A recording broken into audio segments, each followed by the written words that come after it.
आपको बताऊंगा, एक इम्पोर्टेंट डाटा है जी। इंडिया ने करीब 400 प्रोजेक्ट जो इंडिया के अफगानिस्तान में चल रहे हैं, 180 प्रोजेक्ट हमने कंप्लीट भी किए ऑन क्रेडिट लाइन वगैरह, काफी डेवलपमेंट वर्क हमने किया। आज हमारे 500 से ज्यादा प्रोजेक्ट पूरे दुनिया में चल रहे हैं फखर भाई, और एक भी कंट्री को ना हमने डेट दिया ना डेट ट्रैप में फंसाया। चाइना ने 500 से ज्यादा प्रोजेक्ट पूरे कंट्री में, पूरे वर्ल्ड में चलाए हैं, और 50 से ज्यादा कंट्रियां, more than 50 countries are in Chinese debt trap. अगर आपको मेहनत करनी है, अगर आप अफगानी को भाई मानते हो तो करिए ना जो हमने किया, उसको एनेबल कीजिए। एक इंग्लिश में कहावत है, if I have to enable you I don't have to give you fish, I have to teach you how to fish. मुझे आपको मछली नहीं देनी, I have to teach you how to fish. आप मानता हूं यहाँ एक वैक्यूम बनता अफगानिस्तान में, वैक्यूम। अगर आप हिस्ट्री उठा के देखें, अफगानिस्तान पे केवल एक बादशाह है जिसने कब्जा किया आज तक हिस्ट्री में, वो है चंगेज खान। चंगेज खान को छोड़ के कोई अफगानिस्तान नहीं जीत पाए, हिस्ट्री में गवाह है। Afghanistan is called the graveyard of international या फॉरेन आर्मीज। जो भी वहां गए, रशियन गए हैं उनका भी वही हश्र हुआ, अमेरिकन गए सबका वही हश्र हुआ है। अगर अब ये 4 फुट वाले चीनी सोचते कि ये जाके वहां कुछ कमार कर लेंगे, मेरा ये मानना है अफगान और पठान को काबू करना किसी की औकात ही नहीं है, कोई नहीं कर पाएगा। अगर आप सोचते हो कि आप पैसा देके पठान को खरीद लोगे, वो संभव नहीं है। आप पठान को डरा लोगे, वो संभव नहीं है। और वहां जो 3 फिरके हैं, जिनके आप तो जानते हैं मुझसे बेहतर, उनकी आपस में बिल्कुल नहीं बनती। 3 फिरके हैं वहां पे, आपस में बिल्कुल नहीं बनती। और अब इसमें क्या हो रहा है, अमेरिका तो निकल लिया, अब ये चीनी क्या कर रहे हैं, भाई हम जाएंगे वहां पे। इमरान खान नियाजी साहब ने तो ऑलरेडी 7,000 तो तहरीके तालिबान के लोग वहां बैठे ही बैठे हैं, ठीक है जी। अब ये चाइनीज घुस रहे हैं, अब रशिया कह रहा है यार मैं भी अपनी दाल रोटी गर्म करूं ताकि मेरे घर तक प्रॉब्लम ना आए। और ये जो गेम खेल रहे हैं ना फखर भाई, सबसे बड़ा खतरा मुझे क्या लग रहा है, अगर अफगानिस्तान अनकंट्रोल हो गया, सबसे बड़ा ओपियम दुनिया में अफगानिस्तान में होती है।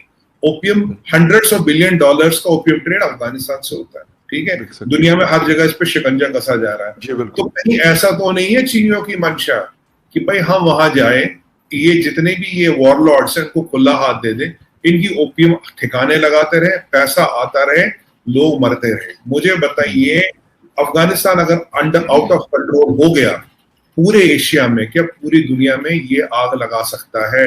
इनको बहुत ये आग से खेलिए, वोल्केनो, मैं आग से खेलना नहीं कहूंगा, मैं कहूंगा वोल्केनो से खेल रहे हो। अरे भाई चाइना 40 साल पहले आप वियतनाम गए थे जनरल जाओ को लेके, जो भी बैठा है ना 72 साल का जनरल, वहां आपने वियतनाम ने आपको हरा दिया। 43 साल से एक लड़ाई नहीं जीत गई, गलवान में 135 लोग मरे आपके। अब अफगानिस्तान जाओगे, अफगानिस्तान जाने में अच्छे के पसीने छूट जाते हैं। मैंने बोला हिस्ट्री गवाह है, चंगेज खान के अलावा कोई कब्जा नहीं कर पाया अफगानिस्तान पे। वॉल्केनो के साथ मत खेलो। और ये अगर आप सोच रहे हो कि आपका 4 फुटा सिपाही जाके वहां अफगानिस्तान में कामयाब होगा, मैं बोलूंगा आप ख्वाबे गफलत में जी रहे हो। Wake up, smell coffee, Afghanistan is not your cup of tea. आप जितना दूर रहो वहां से वो अच्छा है। Let their local people handle it, वो जो लोकल लोग है। बाकी मेरा पर्सनल ये मानना फखर भाई कि जो तालिबान है, तालिबान के होते हुए वहां पीस नहीं रह सकती। अगर रहेगी भी कुछ दिन तक रहेगी, उसके बाद फिर वही कहानी शुरू होनी। आप देखिए अफगानिस्तान डेवलपमेंट का क्या हाल है, क्या हालत है वहां बच्चों की, क्या हालत है वहां लेडीज की, खाने को वो नहीं है। और लड़ाइयां चल रही, क्यों चल रही है? अफगानिस्तान में 4th biggest iron ore reserves है वर्ल्ड के, सबसे ज्यादा मिनरल वेल्थ है अफगानिस्तान में, नंबर 3-4 दुनिया में। बट अगर जो ऐसी हालत वहां चल रही है, कौन आयरन निकालेगा, कौन माइनिंग करेगा और क्या होगा? और अब आग में घी डालने का काम करे चाइना। जो मैं बल्कि आपसे अगला इसी इंटर रिलेटेड जो क्वेश्चन है, जो मैं समझता हूं कि जो ठीक नहीं हो रहा है, कि वो India is flexing their muscles at the same time. Mister Jaishankar काफी दौरे कर रहे हैं, उनकी तो फॉरेन पॉलिसी इस वक्त बहुत ही, मैं देख रही थी, इतने दौरे कर रहे थे वो, फुल टाइम वो एक्टिव है वो लोग। तो वो ईरान भी गए, और इसके अलावा रशिया में वो पहुंचे। तो और ईरान में आप जानते हैं कि तालिबान का वफ्द भी पहुंचा। तो आपको क्या लग रहा है कि वो इस वक्त उनका क्या, किस लिए वो इतने एक्टिव है, और वो उनका स्टैंड क्या है, वो क्या चाह रहे हैं? उनका स्टैंड जो है, जयशंकर साहब को I know him very well, वो यहाँ पे इंडियन एम्बेसडर रह के गए हैं, मैं आई नो हिज कैपेसिटीज। मुझे उन पे अफसोस नहीं है, मुझे अफसोस है अपने मुल्तान वाले जो हमारे फॉरेन मिनिस्टर है, उनको चाहिए मुल्तान से निकले और पाकिस्तान को रिप्रेजेंट करें। वो मुल्तान पे अभी बैठे हैं। उसकी वजह यह है कि आप देखें, जयशंकर साहब गए वेरी वाइज उनकी तरफ से कि तालिबान के साथ रिलेशनशिप एस्टेब्लिश कर रहे हैं वो। आगे अपने फ्यूचर की बातें कर रहे हैं। हमारे जो है वो टिक के बैठ जाते हैं, हमें कश्मीर के ऊपर एक दौरा नहीं इनका, बल्कि तालिबान के साथ मिलना इनको चाहिए था कि अपने एहतजाज रिकॉर्ड कराते, कोशिश करते ये मुलाकात ना होती। लेकिन वो तब होती चीजें जब आपकी फॉरेन पॉलिसी आपके सामने पड़ी हो, जब नेशनल इंटरेस्ट आपकी पहली प्रायोरिटी हो।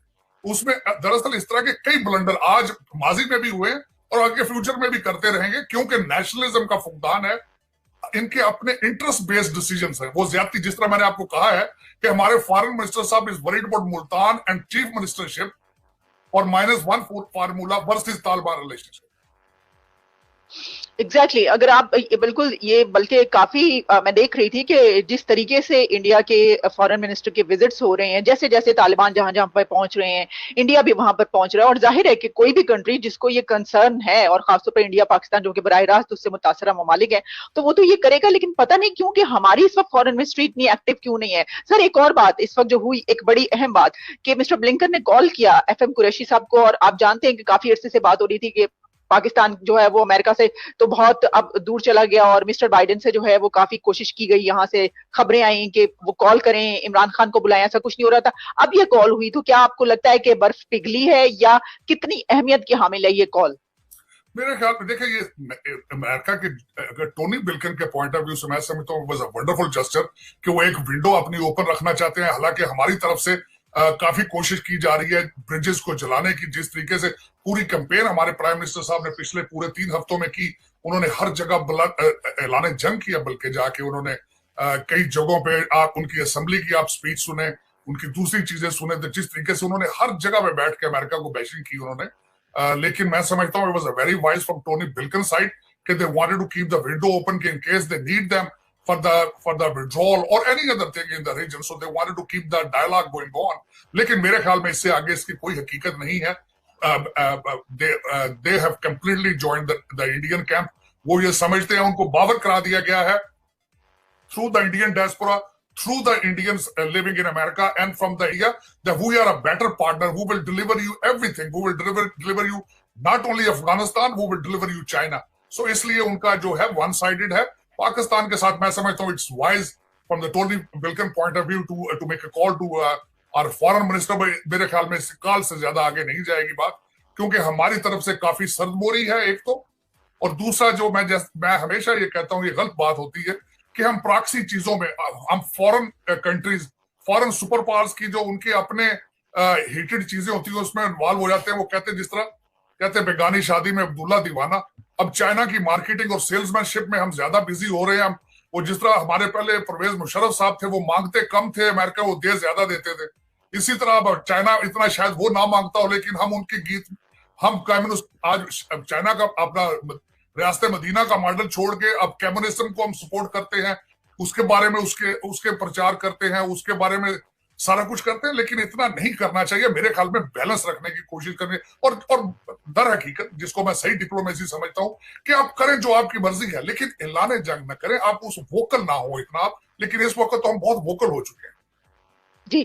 इस हद तक वोकल हो चुके हैं कि हमने तो काफी बड़ी बड़ी हमने कहा जी, जो अमेरिका है वो कंफ्यूज्ड है, इंडिया लूजर है, और हमें ये नहीं पता अभी तक कि पाकिस्तान किस जगह पे खड़ा है, यानी जो सिचुएशन है। तो साजिद तार साहब, आप क्या देख रहे हैं कि पाकिस्तान इस वक्त किस जगह पे खड़ा है? देखिए अमेरिका से तो, जो मेरी राय भी यही है, बहुत से लोगों का यही कहना है कि जो अमेरिका है एक ऐसी सुपर पावर जिससे आपके बहुत अच्छे ताल्लुकात माजी में रहे हो, आप अलाए रहे हो, आपने इतनी बड़ी बड़ी जो है वो जिहाद और जंगें लड़ी हो उनके कहने पर सब कुछ, और अब आप अचानक से अगर उनको छोड़कर उनकी बैशिंग शुरू कर देंगे, और उसके बाद आपको ये नहीं पता कि आगे मुस्तकबिल में क्या होने जा रहा है। और फिर ये कि आप फजाई अड्डों की भी बात है कि फर्ज कीजिए कि अगर सिविल वॉर वहां पे होती है, ये भी बताइएगा कि किस हद तक आप चांसेस देख रहे हैं, क्योंकि साजिद साहब आपने ये कहा कि वहां पर जो तालिबान है वो बेहतर है पहले से, तो आपको लगता है कि नहीं, कोई सिविल वॉर की कोई सिचुएशन नहीं होगी? इन दोनों में प्लीज बताइएगा। देखिए, इस पे कंफ्यूजन पाकिस्तान के अंदर से क्रिएट कर दिया गया है कि हमारे खान साहब का जो एक स्लोगन उन्होंने बना के, हमारे मीडिया ने बहुत उस पे स्पिन किया उसको कि एब्सोल्युटली नॉट। अब यहाँ पे हमारे जो उनके मशीर हैं मोइज साहब, उन्होंने अगले दिन इसकी धज्जियां उड़ा दी। उन्होंने कहा अमेरिकनों ने तो अड्डे मांगे ही नहीं थे।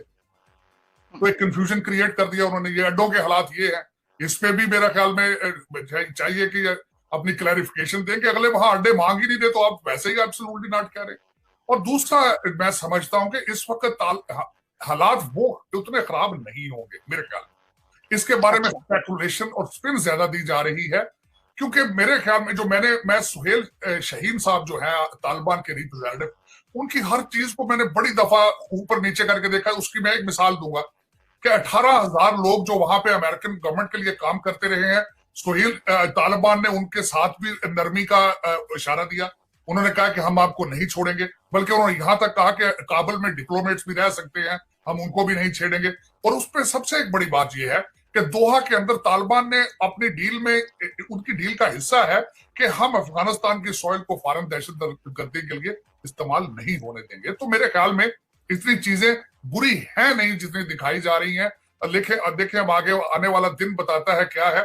लेकिन अभी तक आपको शायद पता होगा कि गनी साहब ने अगले दिन एक स्पीच दी है काबुल में, और उस स्पीच में उन्होंने पाकिस्तान को बहुत बुरा भला कहा, और उन्होंने तालिबान को डायरेक्टली इशारे दिए कि पाकिस्तान के साथ रिलेशनशिप खराब करें आप, Pakistan is not in favour of you, Pakistan is not in favour of Afghanistan. तो मिले जुले मेरे ख्याल में उसके हैं। लेकिन देख, मेरे ख्याल में वहां पे जो है पता तो चलेगा 31 अगस्त के बाद, जब आखिरी जो इनका डील जो है दोहा में जो की, आखिरी अमेरिकन सोल्जर वहां से निकलेगा। इसके बारे में भी अभी मिला जुला है। आज मैंने एक आर्टिकल पढ़ रहा था कि 90% पेंटागन ने कहा कि 90% विड्रॉ